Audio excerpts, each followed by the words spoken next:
Hi viewers, welcome to my channel. இன்றைக்கி நம்ம வெண்டைக்காய் காரக்குழம்பு பண்ணுறோம். நல்லெண்ணெய் விட்டு ஜீரகம் போட்டு நான் இந்த வெண்டைக்காய் கட் பண்ணி வச்சுருக்கேன். அதெல்லாம் ஒன்றா கொட்டி நல்லா டீப் ஃப்ரை பண்ண போகிறேன். உங்களுக்கு வெண்டைக்காய் வந்து காரக்குழம்புக்கு நல்லா வறுத்தோம்னா சிவக்க வறுத்துருக்கோம் அப்படின்னா டேஸ்ட் நல்லாயிருக்கும். இங்கே பாருங்கள், ஒரு 200 சின்ன வெங்காயம், ஒரு 2 பெரிய சைஸ் தக்காளி, கொஞ்சம் பூண்டு வச்சுருக்கேன். இந்த தக்காளி மட்டும் என்னென்னா ஒரு தக்காளி மட்டும் நம்ம கட் பண்ணி சேர்த்துட்டு இன்னொரு தக்காளியை வந்து நான் அரைச்சி விழுதாக சேர்த்துப்பேன். பாருங்கள், இந்த வெண்டைக்காய் நல்லா டீப் ஃப்ரை பண்ண போகிறேன். இது பாருங்கள், நல்லா செவந்து வரணும். இது உங்களுக்கு இது பாருங்கள், இந்த அளவுக்கு நல்லா செவந்துருச்சு. இது பாருங்கள், நல்லா வறுத்தாச்சு வெண்டைக்காயை. இது வந்து நம்ம சாப்பிடும்போது டேஸ்ட் நல்லாயிருக்கும். உங்களுக்கு நல்லா வெந்து மசியாமல் நம்ம சாப்பிட்றதுக்கு நல்லாயிருக்கும் உங்களுக்கு. இப்போ இந்த வெண்டைக்காயை தனியாக எடுத்துகிட்டு அதே வானலில் கொஞ்சம் 2 ஸ்பூன் எண்ணெய் விட்டு இந்த சின்ன வெங்காயம் போட்டுக்கலாம். இது பார்க்கும்போதே ஆசையாக இருக்குது பாருங்கள். சின்ன வெங்காயம் மட்டும் நம்ம டேஸ்ட் நல்லாயிருக்கும் உங்களுக்கு.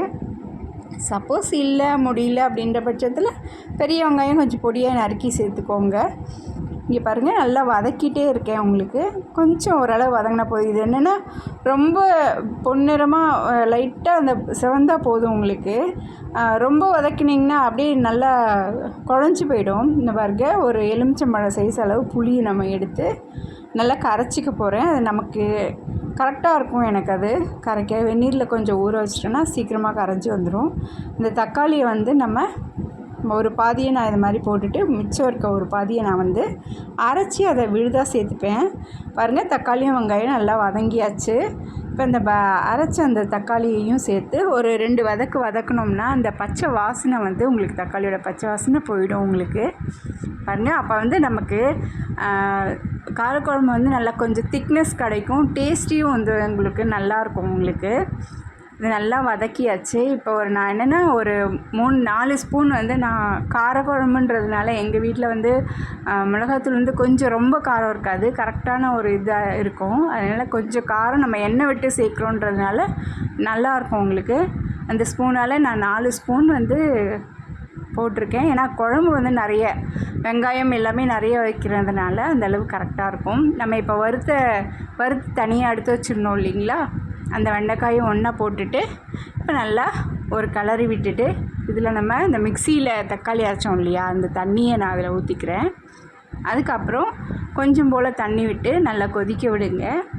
அது இப்போ நம்ம புளி கரைச்சி வச்சுருந்தா அதையும் நான் இதில் ஊற்றிட்டேன். கொஞ்சம் போல் 2வது கரைச்சதை நான் இப்போ விடுறேன்.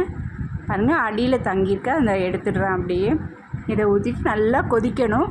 உப்பு தேவையான அளவு போட்டு கொதிக்க வச்சு இறக்கி வைங்க. சூப்பராக இருக்கும் காரக்குழம்பு. நீங்களும் செஞ்சு அசத்துங்க. சாப்பிடும்போதே அப்படியே வாய்க்கு ரொம்ப அழகாக இருக்கும். சாப்பிட பாருங்கள், வெங்காயம் குண்டாக நல்லாயிருக்கு. இதை வந்து அப்பளமும் நான் கொத்தரக்காய் வறுத்து வச்சுருக்கேன். பீர்க்கங்காய் வந்து கூட்டு மாதிரி பண்ணி வச்சுருக்கேன். அதுதான் நான் சாப்பிட போகிறேன் இப்போ. உங்களுக்கு காரக்குழம்பு போட்டு நீங்கள் சாப்பிட்டு பாருங்கள், சூப்பராக இருக்கும். நல்லா இருந்தது. இந்த மாதிரி செஞ்சு பாருங்கள் ஒரு தடவை. தக்காளி மட்டும் அரைச்சி ஊற்றி வச்சு பாருங்கள், சூப்பராக இருக்கும். தேங்க்ஸ் ஃபார் வாட்சிங்.